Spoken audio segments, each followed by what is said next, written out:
Hey guys, how's it going? It's Al. We've got a full slate of NBA games for Friday night. Finally, week one of NBA. We got 3 nights in the books. We got a fantastic slate for you here on Friday. There are going to be 9 games on this slate. Lots of high totals, superstars galore, and we've got a really good amount of value to start off the night. I really like what we've got on this slate. It's a very attractive slate. It's not too big. Those 11, 12, 13, 14 game slates can kind of get out of hand. The 2 and 3 game slates, they're fun for GPPs, but they're a little bit too truncated. There's not enough value. There's not enough ways to really be contrarian and flex your muscles in a GPP, and there's not enough room for people to make mistakes in cash games on those as well. So you get a lot more overlap, and they're tougher to win, and they're tougher to separate yourself as a good player. I really like these middle-sized slates.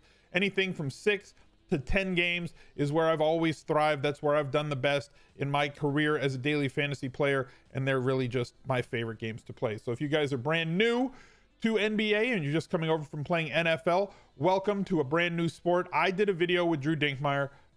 It's going to be right up there that you can take a look at. 5 tips to help you build better NBA DFS lineups. If you haven't checked that one out, definitely open that in a new tab. Watch it after you watch today's pick video, because I'm never here to just give you a lineup in any sport, whether I'm doing MLB videos, NFL, NBA. That's not what I do. If you're looking for somebody like that, go find another YouTuber. That's just not what I'm going to do. I'm going to be here and explain to you the process that I've used to be successful over the 7 years that I've been a player in this and the 7 years that I've been doing content in this game across multiple sports. I've got a positive ROI in 5 of the main sports that are the 5 main sports that I've played in tournaments lifetime on DraftKings. So I think that I'm all right to try and give you guys the advice that you need to try and make you better players. Now, the way that I go about it, the first thing that I do is I like to look at the slate and I try to identify the top values on every slate. I pick 3 of those on every one of these first look videos, and then I try and centralize on the 2 studs that I want to really focus on. Now, I'm recording these videos long before the slate tips off. NBA is not a set it and forget it game. You're gonna have to be at your workstation those final 30 to 45 minutes before lock. Everybody well, not everybody, but most people that play this have a full-time job. This is a hobby for most people, and I totally understand that. So I put these videos out to kind of give you a look beforehand. If you want some more updated stuff as the days go on to kind of consolidate your research, make your research time a little bit shorter, go check out the products that they have at dailyroto.com. They do a great job with their projections, their lineup optimizer. Whether you're building 1, 3, 5, 10, 20, 50, or 150 lineups, their projections are going to make your research time a lot shorter. They do a great job with a podcast every single day, detailing their top picks and where they think pivots are as well. And the updates, the alerts that they send out during NBA is invaluable to somebody who does not have a lot of time. I myself have 2 kids. I have a wife. I do content full time, and I'm also a big time player in daily fantasy. I play a high amount. What I mean by that is I play a large amount of dollars every single weekend in NFL, and I spend more than the average player in every night of NBA too. So if you're the type of person that works full time and you want to try and shorten the amount of research time that you have, Daily Roto is the place that you want to go check it out. There's a link down below in the comments. Get you 10% off at checkout if you want to go look at that. Let's get right to this slate. Like I said, we have 9 games on this slate. Toronto going up against Boston. That line sitting at -3 for Boston with 216.5 is the over-under. Minnesota visits Charlotte, 228. Very fast-paced game there. New York goes against Brooklyn. Travels all the way to Brooklyn. Long way for them. Big road trip here. 225 is Brooklyn, one of the faster-paced teams in the league. Washington heads down to Oklahoma City. Oklahoma City favored by 8. 219 is the total there. Dallas goes to New Orleans. New Orleans is going to play so fast this year that we're going to be trying to target players against them night in and night out, basically. Also, they're not very efficient on defense, so they make scoring very, very easy. They're going to be one of the teams that we attack on every slate of NBA. Chicago and Memphis, a pick 'em at 223.5. Phoenix and Denver. Denver, this one does have a little bit of blowout risk, but I really think that we can attack this game as well. Phoenix going to be somebody that we go after a lot this year as well. Sacramento, a big injury, opening up some value on this slate, goes against Portland. Portland by 2.5 there, and Utah and the Lakers, 219 with the Lakers. Favored by 3. Going to the slate, we've got an $8 tournament on DraftKings. I think it's, $450,000 in the prize pool with $100K to first. Really good prize pool. You can get in where you fit in. If you're a higher dollar player, you can play higher. I'm probably going to max enter this tournament here. It's an easy way for me to just get involved on a Friday night. Like I said, I spend a lot of afternoons and nights with my kids during football season because I spend so much time doing content. I do play NBA every night, but I'm mostly a tournament player in NBA. So let's look at the 3 value plays that I like the most. I mentioned that there was a big injury for the Sacramento Kings, so their rotation got a little bit tighter. You take somebody out. We've talked about this before. Talked about this on the 5 tips video. I've talked about it on every single one of my first look videos as well. When you take somebody out of a rotation, it's going to increase the usage for certain guys that get more shots. So like guys like De'Aaron Fox are going to get more shots. Buddy Hield got a questionable by his name. Questionable for Friday's game. We don't know yet. We'll know more. Like I said, be at your workstation. If he's out, that's going to open up a lot of value on this team. Right now, one of the top value plays, in my opinion, is Bogdanovic. 27 minutes. Sorry, not 27 minutes. That was from last year.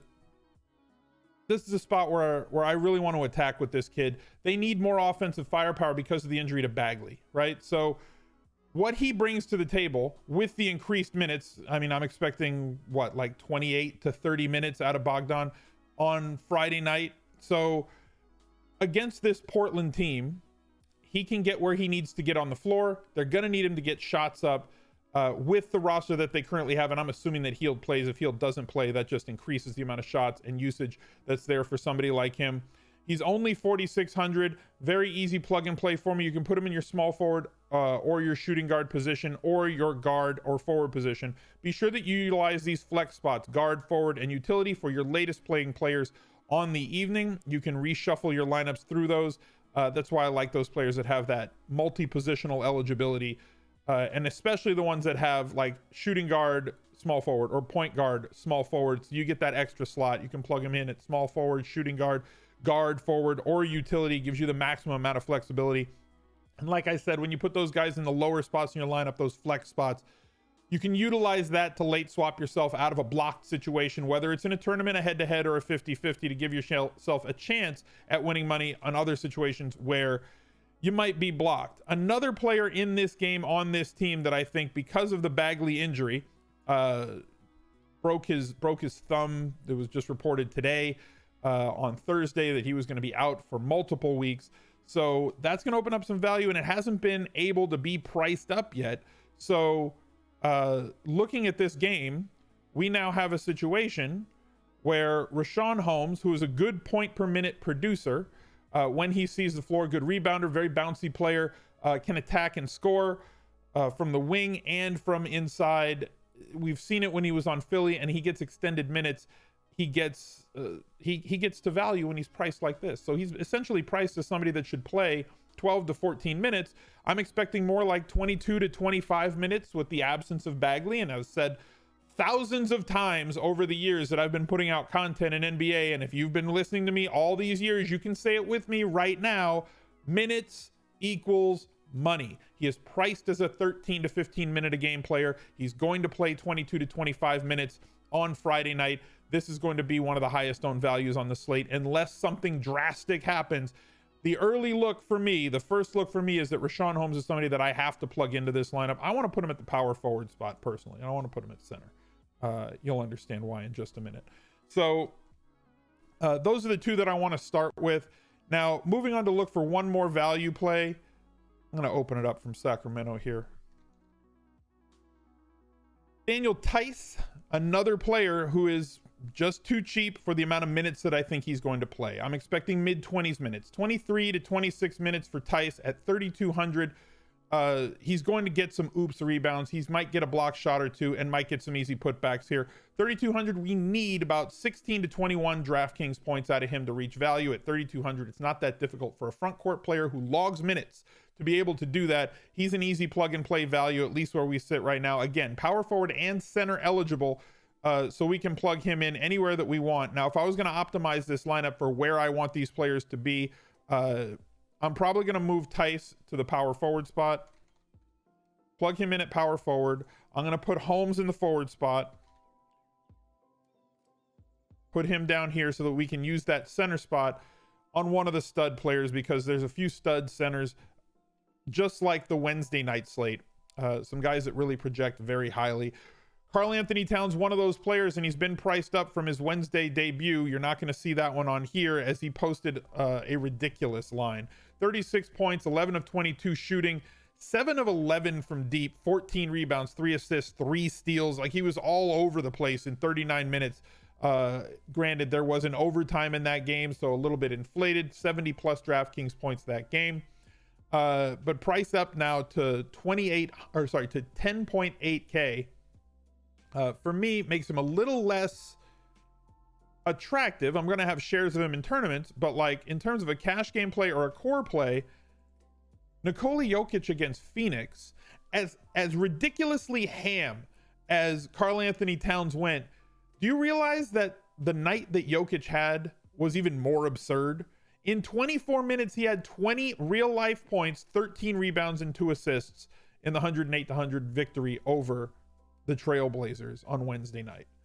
Absolutely ridiculous. And he was priced a little bit higher. Now his salary is down to $9,300, and going up against Phoenix, who really can't stop anybody. I mean, I'm hoping that they improve on defense, but young teams typically aren't very good defensive teams.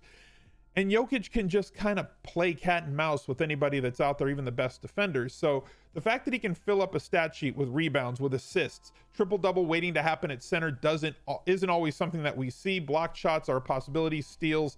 Sky's the limit for Nikola Jokic, especially if he gets to the mid-30s. And 9,300 just is not enough. He is the one stud and the first stud that I want to plug into lineups on Friday night. And I don't want to plug him into my utility spot. I want to have him at center.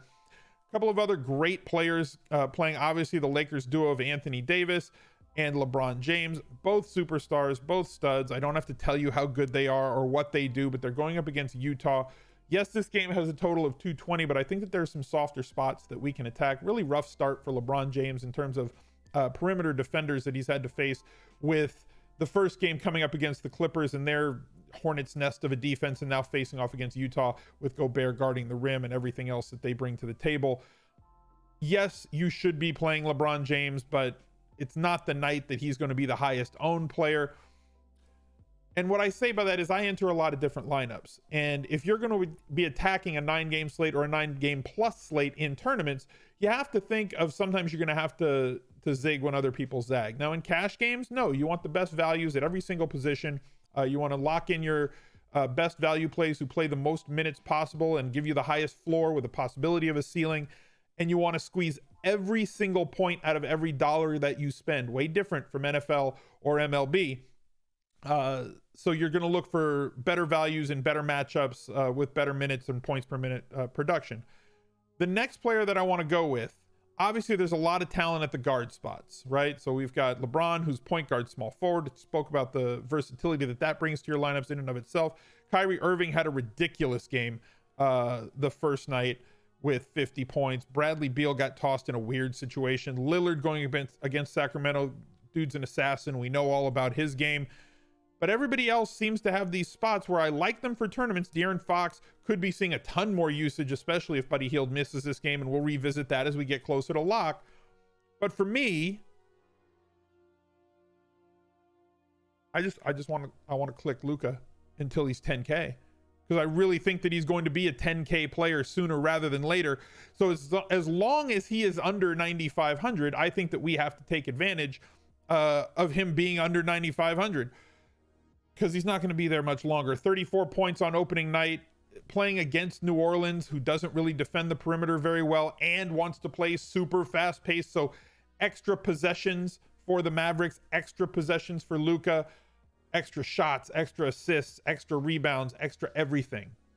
Another player, if I'm going to roster these studs, I want double-double bonus potential with triple-double bonus possibility. And I think that we have that with both Luka and with Jokic. And we've still got 6,700 to spend on our last 3 spots. So those are my 3 top values on my first look. Those are my top 2 stud plays. Bogdanovic, Theis, Holmes are the 3 values.